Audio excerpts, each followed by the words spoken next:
అందరికీ నమస్కారం. ఇప్పుడే అందిన వార్త. రాష్ట్రంలో మళ్ళీ ఈ తేదీలో ఎన్నికలు. కేంద్రం సంచలన నిర్ణయం.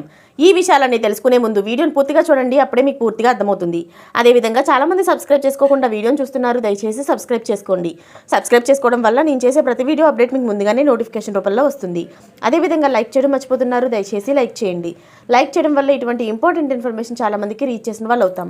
ఇక లేట్ చేయకుండా వీడియోలోకి వెళ్ళిపోదాం. భారత్లో జమిలీ ఎన్నికల నిర్వహణ ప్రతిపాదనకు కేంద్రం కేబినెట్ తాజాగా ఆమోదం ముద్ర వేసింది. తమ హయాంలోనే జమిలీ ఎన్నికలు నిర్వహించి తీరుతామని కేంద్ర హోంమంత్రి అమిత్ షా తేల్చి చెప్పారు.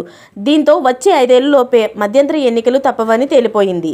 అయితే ఈ జమిలీ ఎన్నికలు దాదాపుగా ఎప్పుడు ఉండొచ్చన్న దానిపై దేశవ్యాప్తంగా చర్చ సాగుతుంది. ఎందుకంటే జమిలీ కోసం కీలక మార్పులు చేయాల్సిన అవసరం ఉంది. ఇప్పటి వరకు జమిలీ ఎన్నికలు అవసరమా లేదా, వీటి వల్ల లాభనష్టాలు ఎంత ఏంటి అనే దానిపైన కసరత్తులు జరిగింది. 2027లో గుజరాత్, హిమాచల్ ప్రదేశ్, గోవా, మణిపూర్, పంజాబ్, ఉత్తరప్రదేశ్, ఉత్తరాఖండ్ అసెంబ్లీల పదవీ కాలం ముగుస్తుంది. కాబట్టి తక్షణమే ఎన్నికలు నిర్వహించాల్సి ఉంటుంది. అలాగే 2028 ఫిబ్రవరి, మే మధ్య కర్ణాటక, త్రిపుర, మేఘాలయ, నాగాలాండ్ రాష్ట్రాలకు, నవంబర్లో తెలంగాణ, ఛత్తీస్గఢ్, మధ్యప్రదేశ్, రాజస్థాన్, మిజోరం రాష్ట్రాల అసెంబ్లీల పదవీకాలం పూర్తవుతుంది. కాబట్టి వాటికి కూడా ఎన్నికలు జరపాలి. 2029లో జరగాల్సిన 8 రాష్ట్రాల ఎన్నికలను, లోక్సభ ఎన్నికలను ముందుకు జరిపితే 2028లో జమిలీ ఎన్నికలు పెట్టేయొచ్చు.